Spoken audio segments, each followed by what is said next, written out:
হত্যাকাণ্ড, এতগুলো মানুষ মেরে মানবতা বিরোধী অপরাধ করার পরেও তার মধ্যে ন্যূনতম অনুশোচনা নেই। তিনি একজন হার্ড নট ক্রিমিনালের ভূমিকায় অবতীর্ণ হয়েছেন।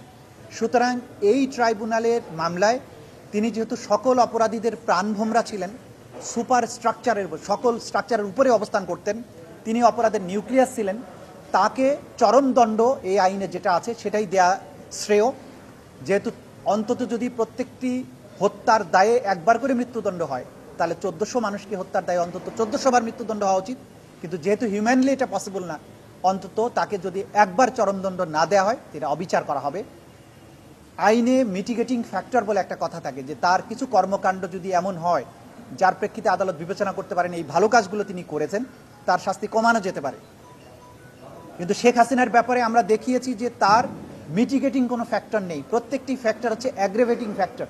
অর্থাৎ যে কোনো ফ্যাক্টরকে যদি বিবেচনা করা হয়, তাহলে দেখা যাবে তার অপরাধের তার শাস্তির পরিমাণটা বাড়ানো দরকার, কমানোর কোনো সুযোগ নেই।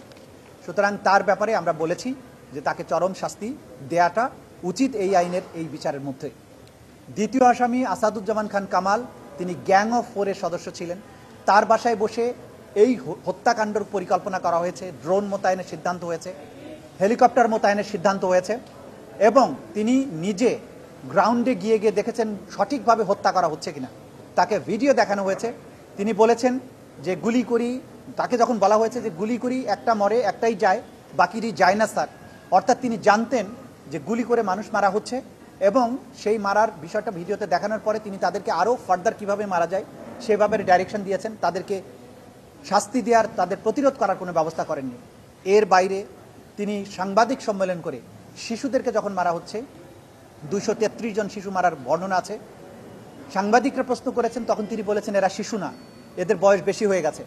অর্থাৎ হত্যাকাণ্ডকে তিনি জাস্টিফাই করেছেন। শিশু হত্যা তো আছেই, হত্যাকাণ্ডগুলোকেই তিনি জাস্টিফাই করেছেন। তার ব্যাপারেও কোনো রকমের অনুকম্পা দেখানোর সুযোগ নেই। কমান্ড স্ট্রাকচারে তিনি দ্বিতীয় পজিশনে ছিলেন, পুলিশ বাহিনীর উপরে তিনি ছিলেন, বিজিবি এবং পুলিশের সর্বময় কর্মকর্তা তিনি ছিলেন, মন্ত্রী ছিলেন। সে কারণে তার ব্যাপারেও আমরা চরম দণ্ড দেওয়ার কথা বলেছি। অ্যাপ্রুভারের ব্যাপারে বলেছি যে তিনি যেহেতু আইন অনুযায়ী আদালতকে তথ্য দিয়ে সাহায্য করেছেন, সত্য উদ্ঘাটনে সাহায্য করেছেন, তার ব্যাপারে আদালত যে দৃষ্টিভঙ্গি নেবেন সেটা আদালতের ব্যাপার। এর মাধ্যমে আমরা এই দীর্ঘদিনের এই সাক্ষ্য প্রমাণ আমি শেষ করেছি। ক্ষতিপূরণের ব্যাপারে বলেছি, যেহেতু যারা শহীদ হয়েছেন তারা হয়তো কেউ পরিবারের সবচাইতে ব্রাইট, তারা পরিবারের আলোর প্রদীপ ছিলেন, তাকে কেন্দ্র করে পরিবারগুলো স্বপ্ন বুনেছিল ভবিষ্যতে পরিবারের দায়িত্ব নিতেন তারা। সুতরাং এই পরিবারগুলোর ক্ষতিপূরণের জন্য আসামিদের সম্পদ থেকে সম্পদ নিয়ে তাদের ক্ষতিপূরণ দেওয়া উচিত।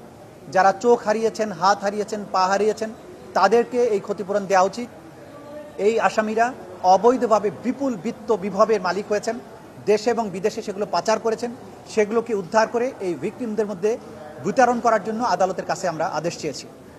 এবং সবশেষে আমরা যেটা বলেছি যে রাষ্ট্রযন্ত্রকে পুরোপুরি ব্যবহার করা হয়েছিল এটার জন্য, কিন্তু আমাদের একটা দেশপ্রেমিক বাহিনী আছে, সেনাবাহিনী, যাকে বাংলাদেশের জনগণ সবসময় ভালোবাসে, তাকে দেশপ্রেমিক সেনাবাহিনী বলে। তাদেরকে রাস্তায় দেখলে মানুষ তাদের বুকে জড়িয়ে ধরে, আবেগে চুমু খায়, ফুল দেয়। তারা কিন্তু মাঝখানে ঢাল হয়ে দাঁড়িয়েছিলেন যখন পুলিশ নির্বিচারে মানুষ মারছে।